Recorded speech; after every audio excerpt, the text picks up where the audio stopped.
I'm with Johnny Doom, and I won't even go through your pedigree because you do so much stuff. I don't even know where to begin. We'll start with, you were a member of Doom, hence the name, I assume.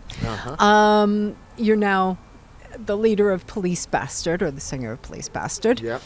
And not only that, but you also do Kerrang radio.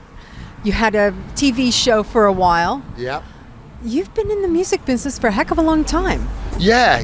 I mean, when I was at school, I was into, I suppose, punk mainly. That was the, older punks introduced me to bands like Crass first of all.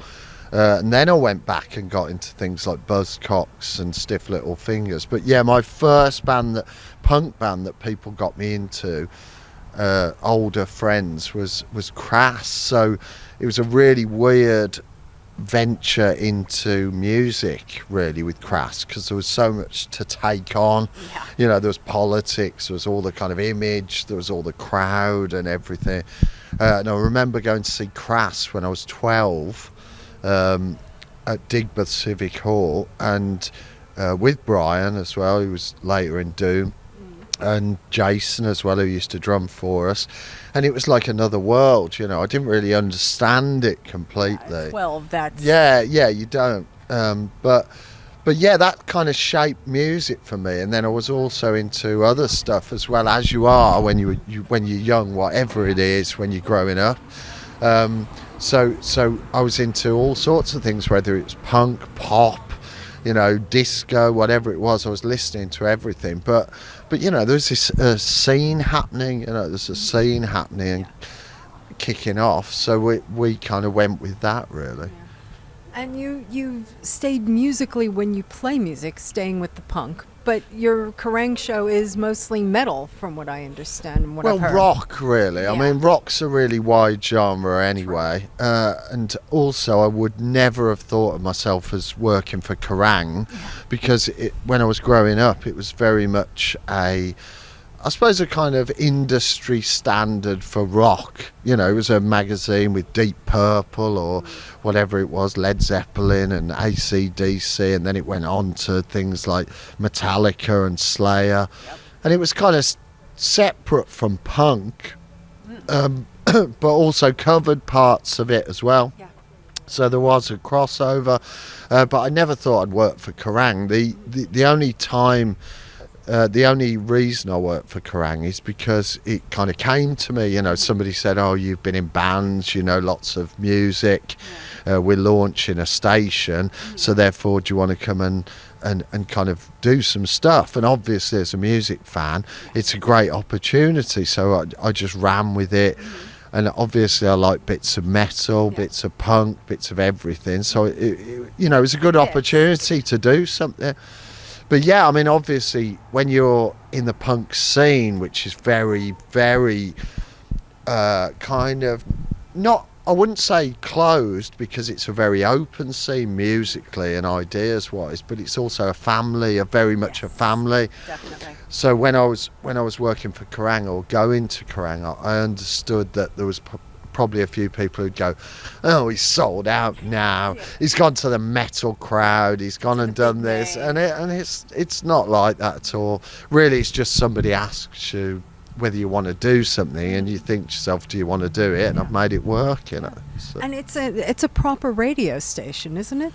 Yeah, I mean, it was much bigger when it launched, because it was obviously this big thing they wanted to make happen, to reflect the magazine and its legacy. So they were very much, we want to launch a big radio station based around rock and metal. But the problems with that, I could talk for hours about it. A lot of metal fans are very purist. They want to hear the bands they like. It's a bit like punk, where you've got certain things people love, people don't. And also, it's quite corporate when it started, because it had big companies behind it. But the actual working... Oh, sorry, beeping. The actual working relationship at Kerrang was really nice, because it was lots of people just getting together, music fans, doing things you want to do, playing things you want to play. So, yeah, it was perfect for me. I loved it, But also with that, I mean, all the metal, the thrash metal, the Kerrang I remember from when I was young, that came from the punk scene. So really there is that blending of the two that I guess maybe some people don't want to accept, the diehard Iron Maiden fans and things like that. But there really is a blending of the two genres, and they are kind of one in some places. And to be honest, the metalers would never admit that. They'd always say the punks don't play properly, or they're not quite good enough, or they haven't really kind of got the production, or this, that, the other. And then the punks would say we're not metal because we don't, pose, play our instruments, have a stage show, whatever. It's DIY, it's very grassroots. But there is a crossover. There is a total crossover between the two. There's lots of underground metal bands playing in basements and squats and whatever. And there's lots of punk bands playing in those places. I've never been that interested in the mainstream. Because I know what it entails. It's like a business, it's like a job. You go out with your band and you play all these tours and these gigs, and there's lots of money involved and selling merch, and there's a lot of pressure and you have to work damn hard. But I've always liked the punk scene because it's very grassroots. As I said, it's very low level. You can get on stage and just play. You can play with your side project. You can have kind of wild gigs in a pub somewhere. You can have wild gigs in Europe, and it's all very open, and you can do it on your own terms. Whereas when you get into the industry side of being in a band, then it's like a job, and you have to make figures, and you have to, so the reason I've kind of stuck with punk is lots of reasons. I think that the ethics are a little bit better. I think it's more interesting. I like the people, but I also like the kind of the DIY underground aspect of it. I think that's where the best music comes from, to be honest. Absolutely. And with that, do you think politically, because there is so much turmoil in the Western world, do you think that's going to give us a revival in our music that we had in the 80s? I think it's tough. I was actually thinking about this today and thinking, when we grew up, it was still political, and it was still fairly complex as well. You had the Cold War, or you had the 70s, with lots of different groups fighting against each other, rock against racism, National Front, you had Thatcherism, you had... then you grew up through the 80s, which was all about Cold War and nuclear war, and a very affluent culture and all that stuff. And it's weird because we kind of come back to that point again. We've got the threat of nuclear war from North Korea. We've got lots of things collapsing, so people are unhappy. We've got the internet bringing people together to mobilise them.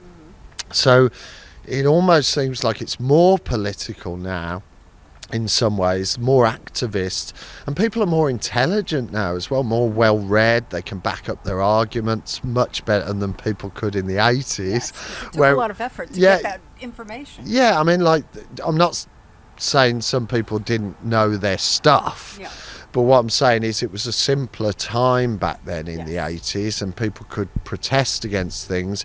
But now it's a little more complex, and now you've got libertarians, you've got anarchist communists, anarchist capitalists, you've got women's rights, you've got trans rights, you've got all sorts of things bouncing against each other. So it's a really interesting time politically, but it's also very turbulent, and lots of people making rash decisions and doing things. Some people getting it wrong, some people getting it right. But it's definitely good food for thought for bands, and it's a good time to speak out against something. But I suppose the difference now is if you speak out against something, it can be redundant in a month's time because somebody's demolished it on the internet, or somebody's, things move at a faster pace these days. Things move politically or globally at a faster pace, so it's very hard for punk bands to reflect something without it being out of date really quickly. 2 months later, by the time they've recorded it, it's already been rectified. Or referred to or broken down, or people have got an opinion about it. So in that respect, it's quite hard. But yeah, I mean, I just kind of take a little bit of distance from it and look at people and look at what they're doing. As I said, I see some positives in what people are doing. I see some negatives. I try not to get too much into the drama of things as well. I think there's a bit too much drama around, for instance, things like Nazis. I think the way people use the term Nazi is a little bit over the top these days, or fascist, because they seem to use it for everything. Everything that's oppressive is something fascist. Yeah, or Nazi, which doesn't really ring true with me. I think there's a lot of these movements came in the 70s and even the 80s and the 90s as well. There were skinheads in the 90s. There was a big reformation, but it didn't actually come to much. No. And the reason for that is because multicultural society is stronger. It's actually operating, it's bigger, it's functional. So all these kind of far-right groups, they might stand up at certain points and, have signs and get out on the street, but you've got to kind of take it in context and think, well, is it actually going to come to something? And I'm not sure it is, So I think it's good to stand up against these things, but I also think don't give them too much credit. Like life isn't going to go back to that kind of scenario very easily. People are quite complex these days. And as I said, you go outside the punk scene, if you go into a nightclub in town, in Birmingham, wherever you are, you'll see multicultural people having fun, you'll see gay people having fun with straight people. Sometimes the punk scene isn't as inclusive as real life. Yes. It isn't. No, it's not. They'd like to think it is, and they'd like to think they're the bastions of everything progressive. But as I said, if you go to a nightclub in town, you'll see people getting along from all different backgrounds, all different nationalities, and it's just general good times and getting on with life that holds people together. And a lot of activists are stamping their feet so much that they're almost missing the point of what else is going on around them, really, the wider sense. That's a really valid point. And as somebody who stomps her feet a lot about Brexit, because I am affected by that, it may be, you've given me some things to think about with that. Maybe I shouldn't be stomping as hard. Yeah, everything's become polarised. Brexit and Corbyn were a perfect example of how polarised things were. But also in the same respect, Hillary and Bernie Sanders and Trump was a really similar kind of thing. And Brexit won and Trump won. Yeah. So what that said to me is that people are defiant and people are contrarian. And if you tell them what to think, or you tell them which is the best option, a lot of the time they'll go, nah, sod you, we're just going to do what we want. And I think there was a lot of pressure with immigration, a lot of kind of the threat of Islamic violence, which has fueled a lot of, kind of separation. I think politically as well, things are complicated and divisive. But I also think once you scrape the surface, especially in places like Birmingham where I live, there's lots of people who are just getting on with life. And that's the bit we don't hear about. The people who are happy, the people who are getting on with life and not having any problems, the people who are actually talking to people and educating them and just spreading good ideas. All we hear about is the fighting, the negative parts, the kind of us against them kind of mentality. So I've always enjoyed Birmingham because it's a good example of people getting on and not necessarily being as political as the next town or the next people, but at the same time it's been something that's worked and over time, and that kind of just getting on and getting on with daily life is beats terrorism every time, beats fascism every time, because it is people taking their kids to school, you know, going shopping, whatever it is, and just getting on with things, as I said. And getting on with their neighbors as well. Yeah. But speaking of Birmingham, you were named Brummie of the Year a few years ago. Yeah. How did that come about? That was just it's a silly website called Birmingham It's Not Shit.com, which says a lot. But yeah, they're just kind of, I suppose, promoting Brummie things. And every year they run a Brummie of the Year competition. And yeah, I was up against a few people.